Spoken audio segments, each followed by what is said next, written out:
ตกแรงมาบ่จักแนวสิเฮ็ดกินพี่น้องข่อยก็เลื่อนไปเห็นคลิปหนึ่งเขาเจ้าเฮ็ดกินเป็นแต่แซ่บก็เลยเอามาเฮ็ดตามหลักๆของข่อยแม่นเมนูแม่นหลักๆแม่นหมูสับเนาะมะเขือยาวผักโหระพามาเอามาเริ่มเฮ็ดกันเลยบัดนี้เอามะเขือมาทอดก่อนมะเขือกับข่อยล้างไปแล้วล้างหั่นใส่น้ำเกลือแล้วก็มาล้างแล้วเขาจังให้มันสะเด็ดน้ำจังเอามาทอดเนาะทอดบ่ให้มันสุกบ่ให้มันเละแห้งเด้อพี่น้องเด้อกาพอดีมันสุกน้อยหนึ่ง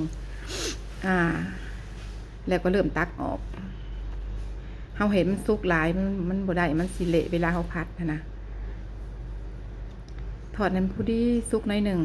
บ่ให้มันสุกแบบเละๆเปื่อยๆหั่นนะก็เฮ็ดไปตามสูตรของเขาเนาะเบิ่งแล้วก็เฮ็ดตามเฮ็ดไปแบบนี้แหละทอดจนว่ามะเขือมันเฮาเบิ่งกาวมันได้ที่แล้วเฮาก็ตักออกอันนี้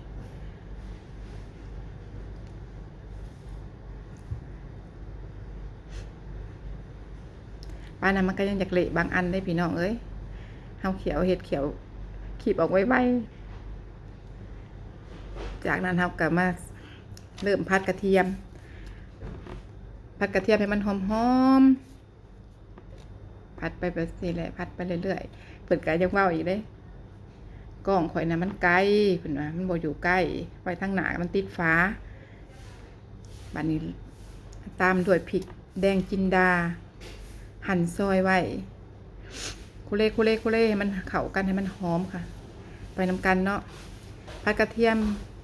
พริกหอมแล้วบัดนี้เฮาก็เอาหมูสับลงคุเล่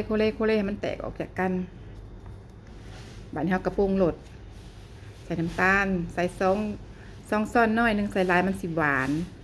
พระเอกของงานก็ลงไปบัดนี้ใส่น้ำปลาใส่หลายก็บ่ได้มันสิเค็มอันนี้ขาดบ่ได้คือผงนัวเนาะขาตัวนี้กับบ่แซ่บบ่อร่อยพี่น้องปรุงรสตามใจชอบเนาะโคเล่แบบนี้มันเข้ากันแบบนี้บาทนี่พระเอกของงานที่เขาทอดไม่ทันแหละเขาก็ใส่กระดาษซับน้ำมันเนาะเอาลงไปแล้วโคเล่มันเข้ากันแบบนี้